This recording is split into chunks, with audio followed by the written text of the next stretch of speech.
Buenas, mi nombre es Jairo Simancas, estudio Finanzas y Negocios Internacionales en la Universidad Tecnológica de Bolívar.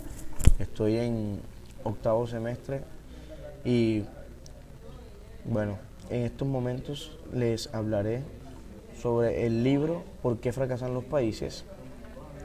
Eh, este libro fue escrito por James Robinson y Daron Acemoglu en el año 2011, el cual hacen énfasis a varios aspectos económicos, políticos y psicológicos en el derecho para analizar las causas por qué ciertos territorios prosperan por delante de otros. Bueno, como idea principal de este libro, ¿Por qué fracasan los países?, son las instituciones que rigen cada país las que van a hacer prosperar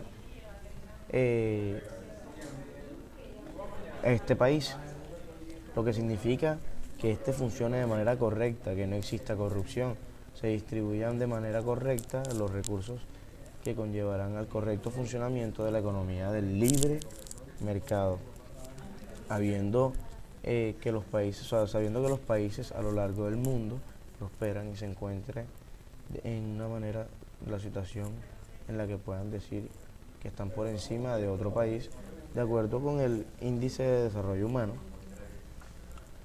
que es con el que miden la calidad de vida de un país. En el desarrollo del libro se explica el avance en ciertas zonas de ciertos países. Para esas explicaciones, en sí, el país desarrollado o no desarrollado se basa en la ignorancia que tienen gobernantes, las religiones y otras diferencias, hipótesis, no son suficientes, por lo que los autores basan esta explicación del desarrollo gracias a las instituciones en cada país.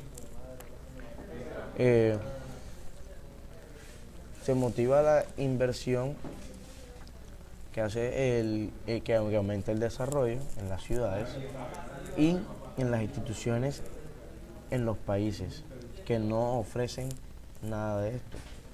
Son los que se encuentran que se encuentran menos desarrollados.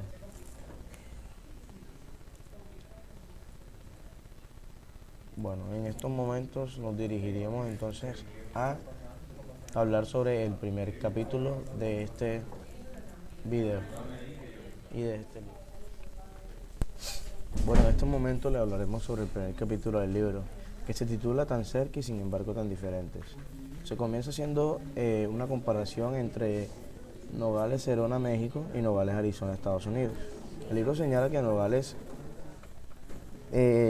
Serona, existe un alto nivel de delincuencia, viven mal las personas que residen en esta parte, tienen poco acceso tanto a la educación como también a las oportunidades de trabajo. Mientras tanto, Nogales, Arizona, es lo contrario, existe mucha más educación, más oportunidades de trabajo, y lo explican porque las instituciones estadounidenses facilitan a los ciudadanos acceder a estas oportunidades para una mejor calidad de vida, como créditos para que puedan desempeñar la creación de un negocio, investigación o un libro. Se fundamenta en la manera en cómo fueron creadas estas situaciones durante la época de la colonia. Ellos señalan que hubo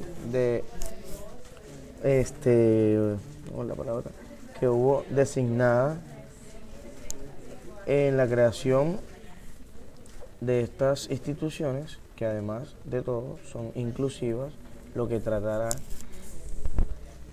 de dar un beneficio para todo el país en general. También en este capítulo se habla sobre la teoría de la desigualdad mundial. Dice que los países ricos tienen mayores privilegios, se reflejan en las comodidades. También opinan sobre la decisión que toman en estos países, lo diferente que son los más desarrollados con los menos desarrollados. Estas diferencias llevan a cabo a que las personas de los países menos desarrollados crucen fronteras para buscar, o sea, mejor calidad de vida, cumplir sus sueños, no quedarse estancados y disfrutar de los beneficios que los otros países le puedan brindar. Bueno,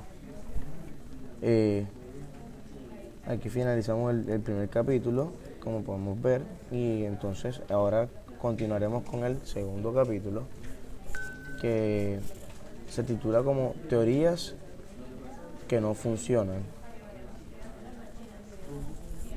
Bueno, en este se mencionan 3 teorías explicadas en la historia por diferentes psicólogos, en donde ellos explican los orígenes de la prosperidad y la pobreza de los diferentes países en el mundo. Bueno, la primera teoría es la geográfica. Como su nombre lo dice, esta pobreza o prosperidad de los países se debe a que, como están ubicados geográficamente para los autores de este libro, esta teoría no convence a la totalidad, porque esto no tiene nada que ver con su desarrollo y se aplica en una teoría propuesta por Montesquieu, que dice la ubicación geográfica da un enorme paso en el desarrollo y da que los países tengan un mejor clima más cálido, no presente ciertos grados y presenta cierto grado de desarrollo. Hablaremos sobre la teoría también de la cultura, relaciona la cultura como prosperidad de los países. Esta, para los autores, en cierta parte conviene y en otra parte pues no, pues podemos ver que dependiendo de la cultura son más agradables las personas de ese país. Ya, si tienen una cultura que no es aceptada de pronto y hay gente que no respeta eso, pues no tendría ese mismo tipo de desarrollo.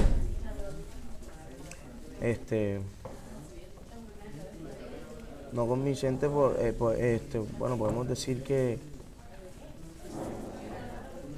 las culturas de los países no convincentes se dan en todas las normas sociales que se tienen al día de hoy, y no porque todos los componentes que hacen parte de la cultura, como la religión, las creencias, no lo hacen ver al lector los argumentos suficientes para decir dónde vienen las desigualdades o las prosperidades de los países. La teoría de la ignorancia. Esta habla que a lo largo del tiempo nosotros, ni nosotros ni los gobernantes sabemos hacer un país pobre a un país rico. Esta teoría también afirma que los países pobres se dan diferentes fallos de mercado y que los encargos por diseñar estos políticos no han sabido cómo eliminar este tipo de fallos que han perjudicado al país. Bueno, aquí finalizamos el segundo capítulo, iniciaremos con el tercero. Bueno, en el tercero podemos hablar, se titula como es la creación de la prosperidad y la pobreza. Bueno, en este podemos mencionar que la prosperidad y la pobreza de un país delita en el desarrollo y en la forma operaria de las instituciones, las reglas que tienen para afrontar la economía y los incentivos que usan para fomentarla.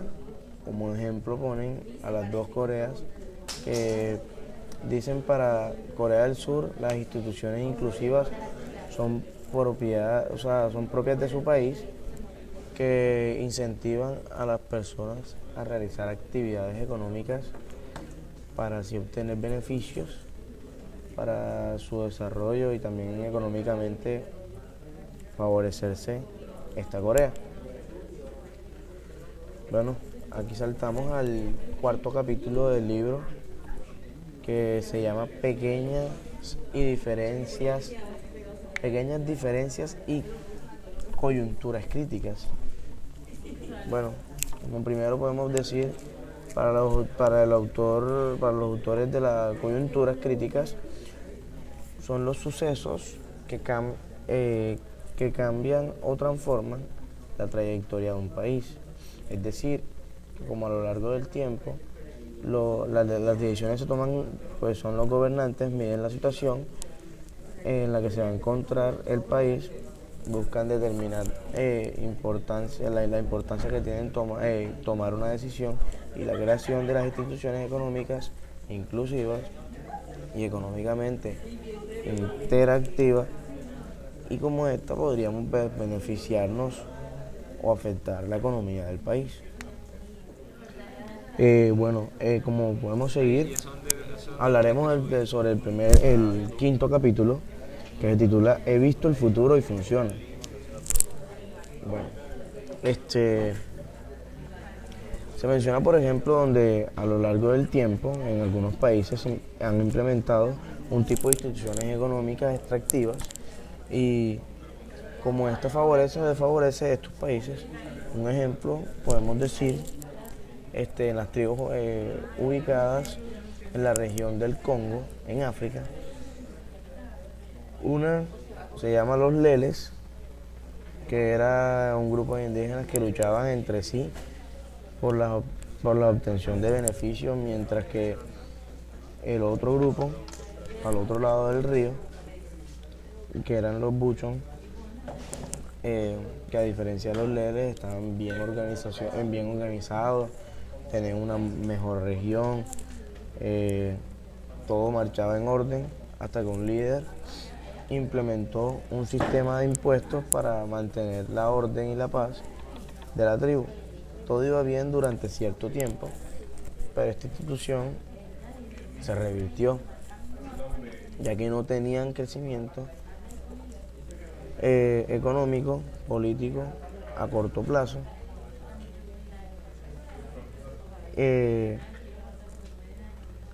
Y se dará un estancamiento donde estos políticos no sigan avanzando.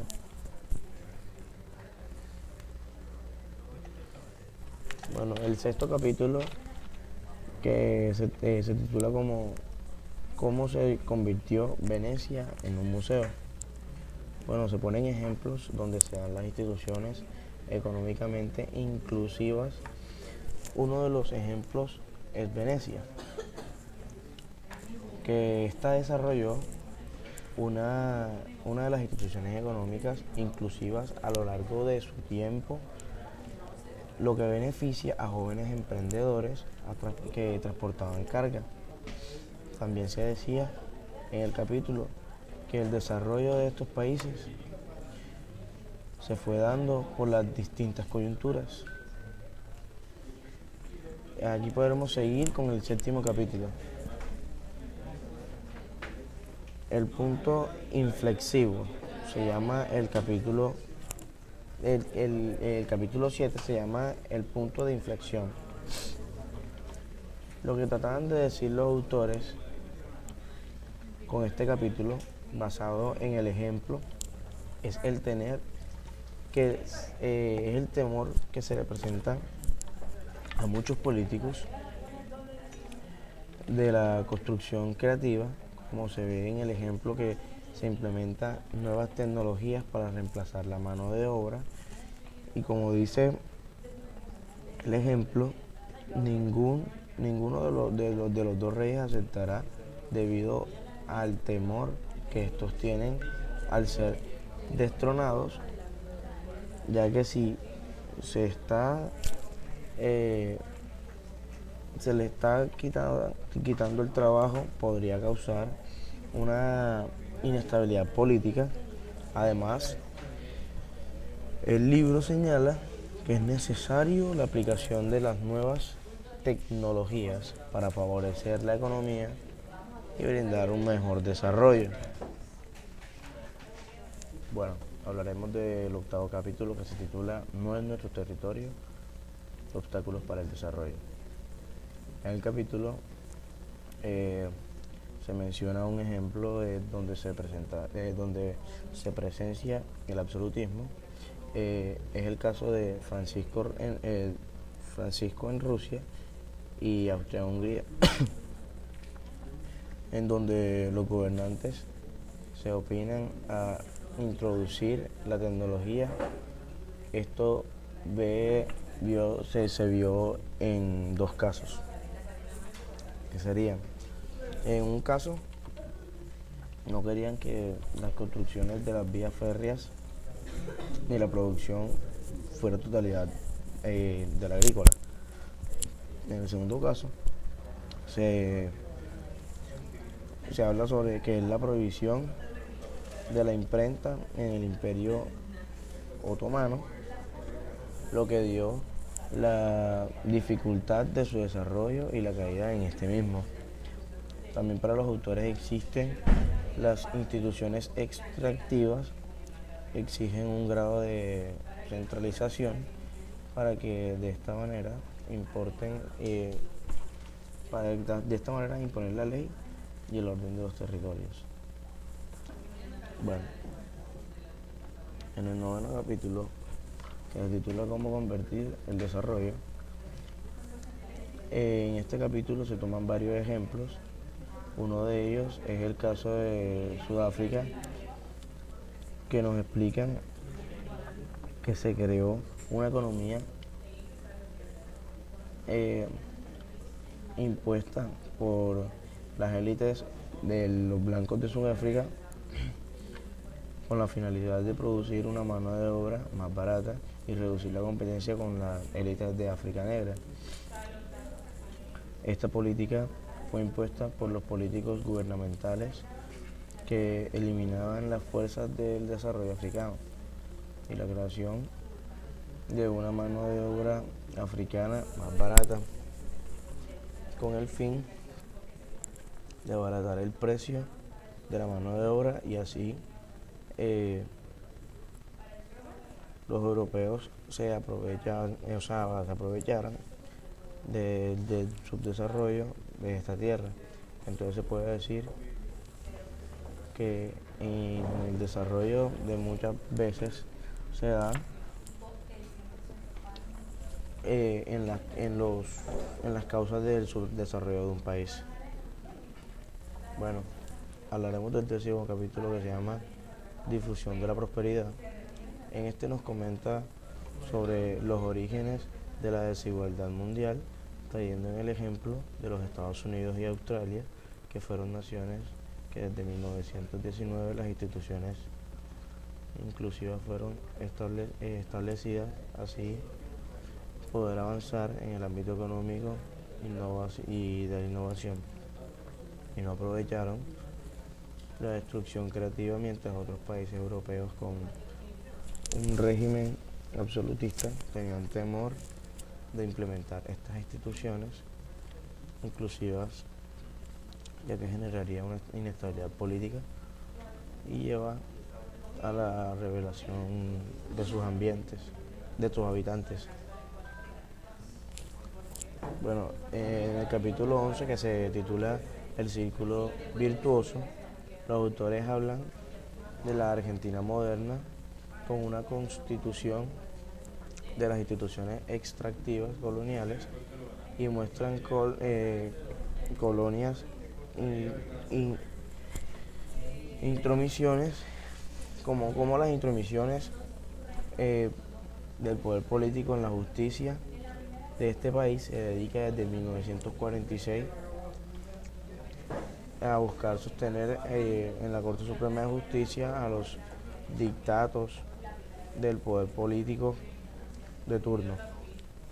En el capítulo 12, que es el círculo vicioso, los autores nos hablan de que los países del tercer mundo caen en el círculo vicioso por diferentes factores internos, externos, y que no permiten avanzar simplemente a, a la ciudadanía. Bueno, a la implementación de un desarrollo económico se colocan varios ejemplos y uno de ellos es la de Sierra Leona, que nos explica para ciertas épocas ellos iban avanzando en lo que era desarrollo económico debido a la implementación de vías ferroviarias, la búsqueda de manejar el comercio y ese tipo de aspectos para más adelante, pero más adelante se impuso un dictador de las revelaciones, el cual abolitó todo este tipo de comercio que fue aprovechado por las colonias británicas, extrayendo así todos los recursos y obteniendo ellos en el beneficio. Entonces podemos darnos cuenta que los países del tercer mundo se quedan, por decirlo de una manera, estancados y no avanzan por la causa de las instituciones políticas extractivas que se quedan con el que gobierna de igual manera con las economías.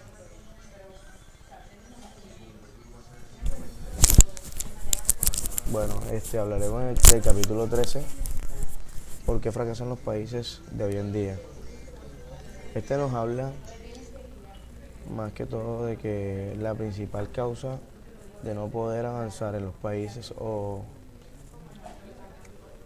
de poco desarrollo es la presencia de instituciones políticas extractivas, y nos colocan el ejemplo de Colombia comprado con Sierra Leona.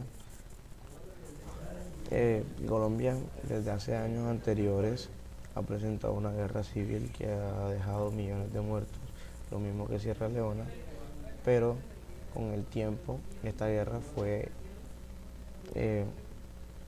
se fue colocando, o sea, se redujo, y también menciona la presencia de la FARC, que fue un grupo de mayor, o sea,